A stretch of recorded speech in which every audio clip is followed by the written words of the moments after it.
Today's Cowboys Report is presented by True Classic Tees. If you're tired of shirts not quite fitting the way they should, they're either too baggy or not baggy enough in certain places, well, True Classic Tees is changing that. They make shirts that actually fit you whether you're big, small, or somewhere in between. 25% off when you use promo code CHAT over at trueclassictees.com/chat. We appreciate them sponsoring today's Cowboys Report as we break down some Week 2 overreactions from the Cowboys. And you know what the first one is going to end up being, right? You knew we were going to talk about it. And this is a real take I've seen out there, to be clear.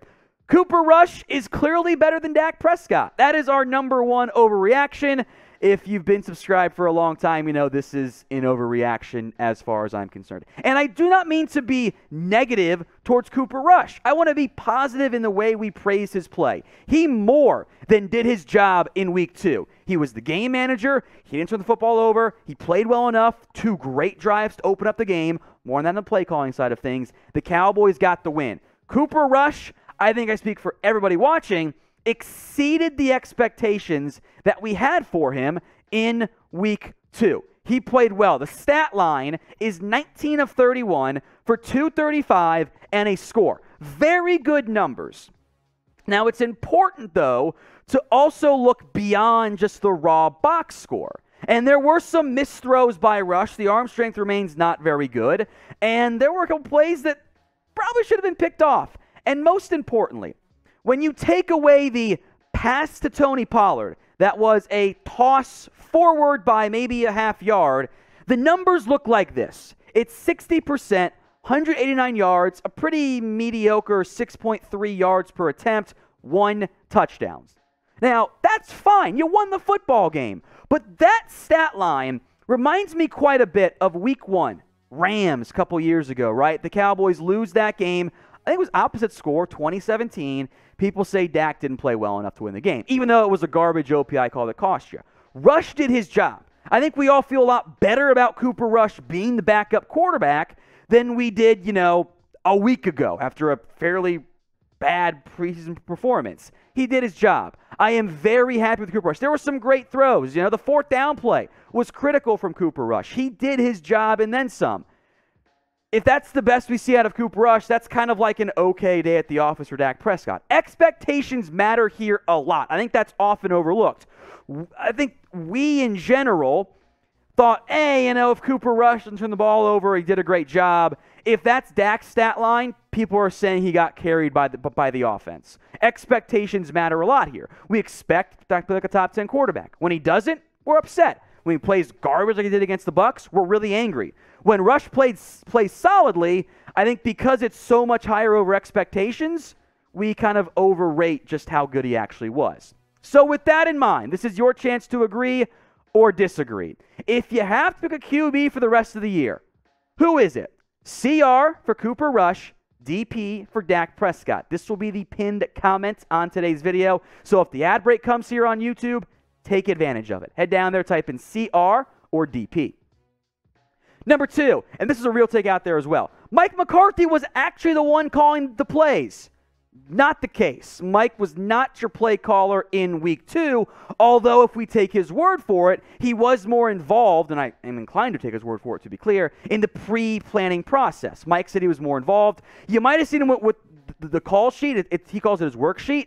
He also has that every game. So I think amid all the concern over Kellen Moore, people had a more watchful eye. They saw McCarthy with the play sheet. They go, oh, he's calling it. He's actually always, I didn't Google Mike McCarthy's sideline for the Cowboys, and everybody has that play sheet in there for him. Now, we're going to get into why I do think McCarthy helped your offense a little bit more this week, why I think the Kellen Moore handling of everything and the way they started the game was impactful, and why I am giving some praise to both McCarthy and Kellen Moore. But first, let's tell you more about True Classic Tees. 20% off when you use promo code CHAT at trueclassictees.com/chat. If you're a little bit of a bigger guy, maybe you want to cover up the dad bod like me. If you're a bigger, stronger guy, maybe you want to accent your muscles or somewhere, whether it's chest or arms. They make t-shirts that fit you and highlight your best attributes while covering up some of maybe your not so good ones. You got a polo option as well. I'm wearing one right now. I love it. They're super comfortable. They breathe well. They fit well. I'm not going back to any other t-shirts beyond new ones I buy beyond True Classic. Oh, they make shorts as well. Also quite comfortable. 25% off at trueclassictees.com/chat when you use promo code chat. That link is in the comments section and in the description of today's video. Try out True Classic Tees today. I promise you, you will find them incredibly comfortable and a little bit better form-fitting from that standpoint. Now, speaking of better, I thought Kellen Moore and company, so we can give some Mike McCarthy, some Joe Philbin, some Doug Nussmeier, some credit here. They did a much better job in Week 2 than they did in Week 1. I loved, by the way, going forward on 4th down early.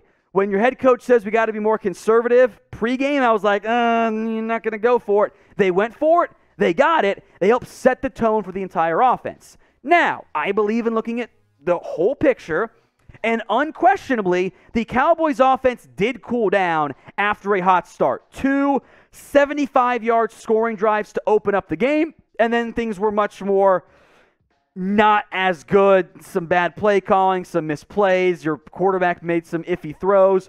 But unlike in Week 1, some things finally came easy. I mean, you can go back and really watch the All-22 on NFL.com/NFL Plus. And there's one play. The Bengals play off coverage by 8 yards. It's a free 5-yard pickup to CeeDee Lamb. It was not available at all in Week 1. Now, could it just be that the Bucs are really good and the Bengals are in a Super Bowl hangover? Absolutely. But I do think that you finally had some easy plays beyond just the runs. You ran it outside, which we begged for all year last year, and they did it this week in particular. Some things came easy. The play calling, the entire supporting cast was much better in Week 2, and the coaching should get some credit for that. So grade the Cowboys play calling for me in Week 2. I'm going B for better myself, but I want to hear from you. A, B, C, D, or F. This is offensive, to be clear. We're focused on that side of the ball. Defense coming up. But grade the Cowboys play calling for me against the Bengals. Overreaction number 3. Micah Parsons is the best defender in football. If you want to go with Aaron Donald still, I get it. But this isn't really an overreaction anymore. We've got a very large sample size, an entire season, 2 more games this year. Micah Parsons has been unreal so far, and his start is better than any defensive player in football, including one Aaron Donald. Let me put this in perspective for you with stats, since that's, a good way to eval players, especially when you look beyond just the box score. 62 snaps, 58 snaps. 4 tackles, 5 tackles, whatever. Focus in on the sacks, 2 per game, and the pressures, 5 and 8 respectively. That is NFL leader in all of those stats. The pressure rate for Micah Parsons was 20.8% in Week 1 and 22.2% in Week 2.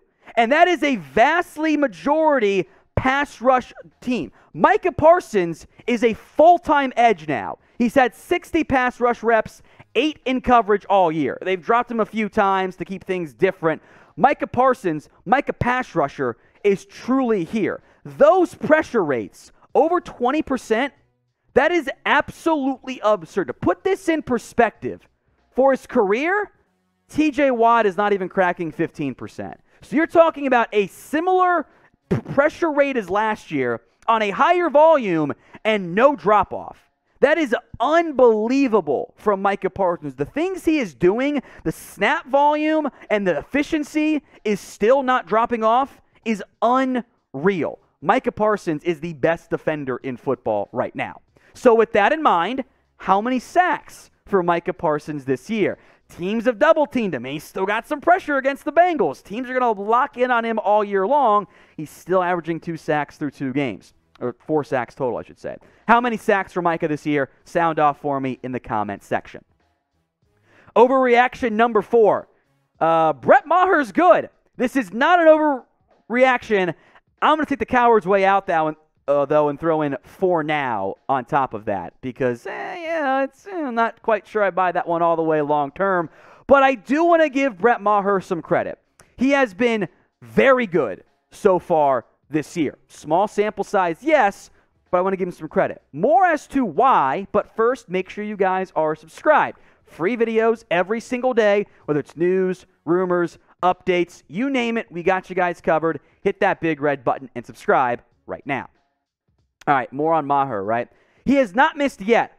All 3 field goals have been from 50 yards or more. He's drilled them all, and you don't win, of course, beyond just the game winner. You don't win week 2 without Maher doing his job and making 2 50-plus yard field goals. So far, knock on wood if you're with me, and hopefully to not jinx it, he hasn't missed an extra point yet either. Are there some long-term concerns about Maher from what we've seen in the past? Sure, but maybe the number change fixed him. Maybe going from number 2 to number 19 has made things all better. So what is your confidence level then in Brett Maher? Scale it from 1 to 100. Let me know in the comment section, 1 on the low end, 100 on the high end, how confident you are in Brett Maher. One last overreaction. Dallas is back in the NFC East mix. It's not an overreaction. We'll see what happens on Monday Night Football. Vikings, Eagles, really good football game, but worst case, you're going to be a game back, right? That win was huge. Now, you still need to maintain your positive momentum coming out of week 2. Got to go beat the Giants now. Monday Night Football, your first road game. It'll still be, I think, maybe a bit of a harder matchup. I kind of think the Bengals are just bad this year, but I think we feel very good about where the Cowboys are at with the final 5 games coming up, or 5 next games coming up. Giants, Commanders, Rams and Eagles going to get tough for you. Week 5, Week 6, those are very challenging games. But if the Cowboys can keep the penalties low, they'll have success. Big difference in Week 2, way fewer penalties. And it made your offense not be way behind the change. It worked this week. Let's keep it going. Don't stop. It's kind of like if you're taking medicine. Got to finish the whole thing, otherwise it's not going to work for you. Tight flags to continue to bully the Cowboys into committing fewer penalties.